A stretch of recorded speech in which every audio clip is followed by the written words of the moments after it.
Good evening. My name is Lieutenant Colonel Stuart Scheller, United States Marine Corps. I'm the current battalion commander for Advanced Infantry Training Battalion.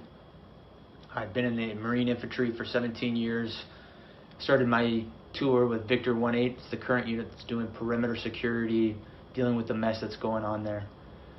You can see open source reporting that there was an explosion and some people were killed. I know through my inside channels that one of those people that were killed was someone that I have a personal relationship with. Won't go into more details because the families are still being notified. Not making this video because it's potentially an emotional time.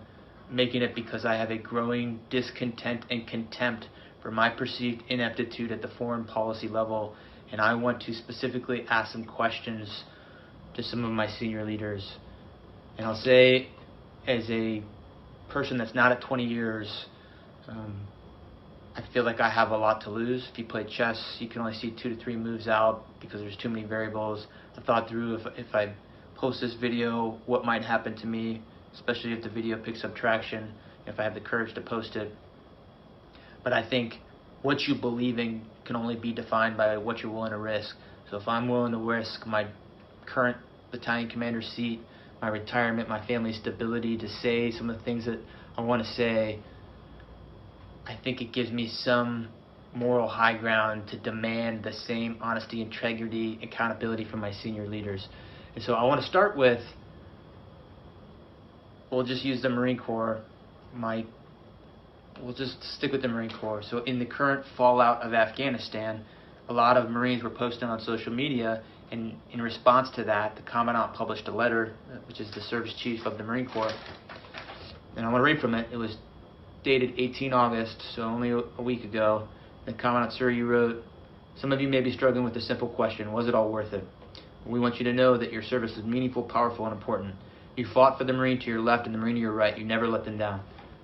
And then you go on to say that, if we're struggling, we should seek counseling, which, I get it. People have killed people.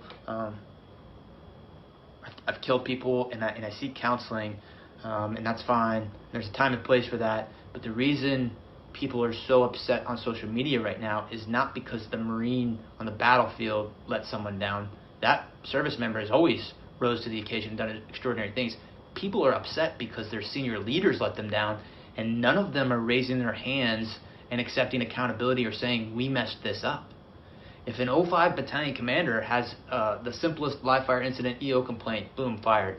But we have a Secretary of Defense that testified to Congress in May that the Afghan National Security Force could withstand the Taliban advance. We have chairmen of Joint Chief, who the Commandant is a member of that, who's supposed to advise on military policy. We have a Marine combatant commander. All of these people are supposed to advise, and I'm not saying we've got to be in Afghanistan forever, but I am saying, did any of you throw your rank on the table and say, hey, it's a bad idea to evacuate Bagram Airfield, the strategic air base, before we evacuate everyone? Did anyone do that? And when you didn't think to do that, did anyone raise their hand and say, we completely messed this up? I've got battalion commander friends right now that are posting similar things, and they're saying,